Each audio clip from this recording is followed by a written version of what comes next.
Welcome back to CBS News. Hello, my name is Akshaya, and today I'll be reporting about a very dangerous hurricane named Hurricane Nestor. This hurricane was located in Atlanta, Georgia. There was a lot of spinning wind that consisted a lot of flooding. Hurricane Nestor's winds were up to 188 miles per hour. I have three people who experienced Hurricane Nestor. First, we have Zara. Hello, my name is Zara and I witnessed Hurricane Nestor.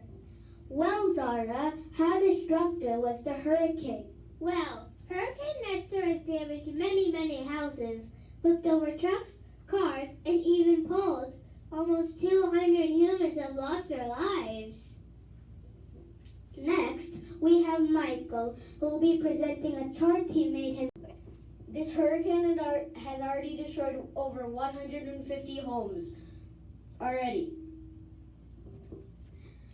Now we have Sukmani, who was also in Hurricane Nestor. Sukmani, how did this hurricane affect your home and yourself? I had to leave my home and move to Mississippi. What stuff did you pack? I packed up blankets, lots of food, extra batteries, a flashlight, a cell phone, and 5 gallons of water. When did the hurricane happen? On October 15, 2019, I was setting up a party and there was a loud noise, so I quickly boarded up all the windows. And after the hurricane, I saw uprooted trees, houses destroyed, and cars severely damaged. Lastly, we have James. He was also in Hurricane Nestor.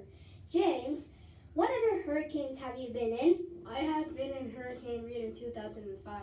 Hurricane Rita's wind speed was 177 miles per hour.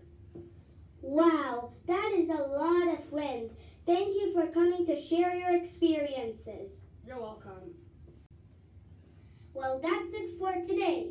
Thank you for watching CBS News.